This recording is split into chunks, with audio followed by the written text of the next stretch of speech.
Maya is absolutely the whole package. She really, really values excellence in her work, but it's not at the cost of relationship or the humility that it takes to learn new things. She's someone that you can tell she's totally in tune with client care and knowing how the preferences mom and the families would want. It was immediately recognized from the Flemmings.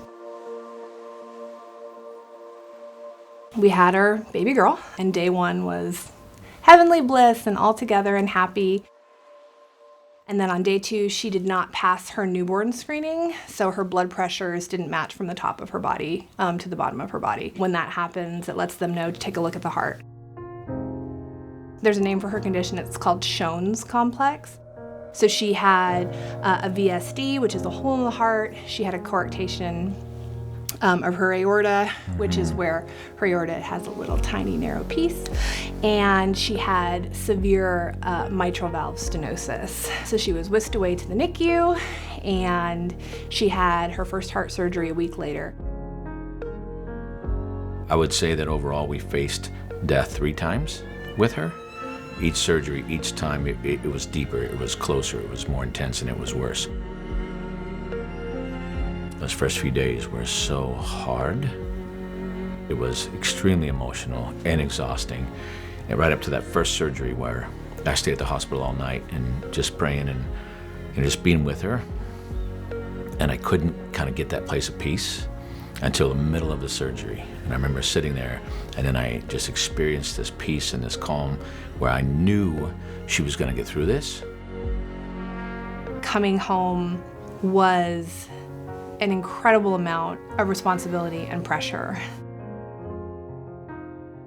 Maya is absolutely the whole package. She plays a key part in not only Riverlyn's care, but I feel like our overall functionality as a family because of how well she cares. We absolutely attribute so much of Riverlyn's progress to Maya, just the systems we have set up in the home. Maya has a great knowledge base of different types of therapies for different age ranges. She's in all of these conversations and so many of these appointments with us that it gives her the whole picture. So she's able to execute not just baseline, not just bare minimum, but above and beyond to see her progress and thrive. Riverlyn, she's an angel. She is the sweetest little girl. She's taking a lot of steps. She's getting stronger. Her personality is shining. She's getting more confident in herself. She's made huge progress on moving and even eating. She perseveres. Some of the things we did today, we administered medication for her heart and just her normal regime, and also administered her morning feeding, and she also is working on eating by mouth, gives her medication through her G-tube and some of her bolus feeds as well. To see her not being able to sit, and then from sitting she's getting more comfortable into like crawling position and standing, and you can see all the work that we as nurses and parents put into it. It pays off. As Riverlyn has started to consistently sit up, she's starting to be able to hold herself up on her feet. She's starting to say words. Every time I see that, I just remember moments where I didn't know that would ever happen. I didn't know she would live, let alone get to this place. So every day is like a revelation, I'm stunned when I turn the corner and I see her doing these things. Every day, it's like a miracle. You know what she's been through. You know how difficult it's been. You watch the pain on your little girl's face.